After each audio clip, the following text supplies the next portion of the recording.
11 കൊണ്ടുള്ള മൾട്ടിപ്ലിക്കേഷൻ എന്ന് പറയുന്നത് വളരെ സിമ്പിൾ ആയിട്ടുള്ള ഒരു കാര്യമാണ്. ഫോർ എക്സാമ്പിൾ 43 ഇൻറ്റു 11 എങ്ങനെയാണ് മൾട്ടിപ്ലൈ ചെയ്യുക?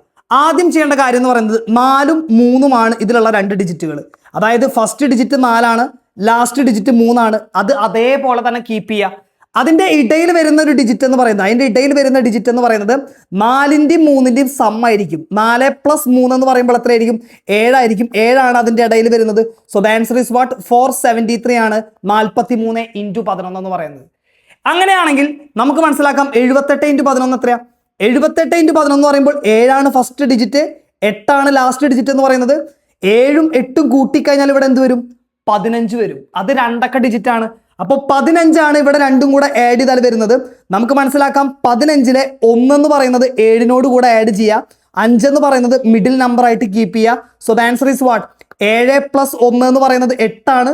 5 8 8 5 8 എന്ന് പറയുന്നതാണ് എന്തെന്ന് പറയുന്നത്? 78 ഇൻറ്റു 11 എന്ന് പറയുന്നത്. അങ്ങനെയാണെങ്കിൽ 3 അക്ക ഡിജിറ്റിലേക്ക് നമുക്ക് കടക്കാം. 326 ഇൻറ്റു 11 എന്തായിരിക്കും വരിക? നമുക്കറിയാം ഫസ്റ്റ് ഡിജിറ്റും ലാസ്റ്റ് ഡിജിറ്റും സെയിം ആയിട്ട് തന്നെ കീപ്പ് ചെയ്യണം. സോ ഫോർ എക്സാമ്പിൾ 3ഉം അതുപോലെ തന്നെ 2ഉം ഒരേപോലെയുള്ള സംഖ്യകളാണ്, അതേ പ്ലേസിൽ കീപ്പ് ചെയ്യണം. അതിനുശേഷം 3 + 6 എത്രയാണ് വരുന്നത്? 3 + 6 9 ആണ്, അത് ഇവിടെ ഇടുക. 6 + 2 എന്ന് പറയുന്നത് എത്രയാണ്? 8 ആണ്, അത് 9ന് ശേഷം ഇടുക.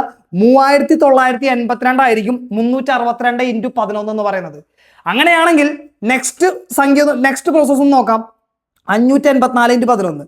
5ഉം 8ഉം എന്തായി? 5ഉം 4ഉം എന്തായിരിക്കണം? സെയിം പൊസിഷനിൽ തന്നെ കീപ്പ് ചെയ്യുക. അതിനുശേഷം 5 + 8 എന്ന് പറയുന്നത് എത്രയാ? 13 ആണ്. 13ലെ എന്ത് ഇവിടെ ഇടണം? നമുക്ക് 3 എന്ന് പറയുന്ന ഡിജിറ്റ് ഇവിടെ ഇടുക. 1നെ എന്ത് ചെയ്യുക? 1നെ 5നോട് കൂടെ ആഡ് ചെയ്യുക. അതുപോലെ തന്നെ അടുത്ത പ്രോസസ്സ് 8 + 4. 8 + 4 എത്രയാണ്? 12 ആണ്. 12ലെ നമുക്ക് എന്തിടാം? 2നെ നമുക്ക് ഇവിടെ ഇടാം. 1നെ എന്ത് ചെയ്യുക? 3ഉമായിട്ട് ആഡ് ചെയ്യുക. അങ്ങനെയാണെങ്കിൽ ഇതിന്റെ ലാസ്റ്റ് ആൻസർ, ഫൈനൽ ആൻസർ എന്ന് പറയുന്നത് എന്താ വരിക? 5 + 1 എന്ന് പറയുന്ന 6, 3 + 1 എന്ന് പറയുന്ന 4, 2 4. അതായത് ആൻസർ എന്ത് വരും? 6 4 2 4 ആയിരിക്കും 584 ഇൻറ്റു 11 എന്ന് പറയുന്നത്. വളരെ ഇമ്പോർട്ടന്റ് ആണ്, മറക്കരുത്, ഓർത്ത് വെക്കണം. Note this one.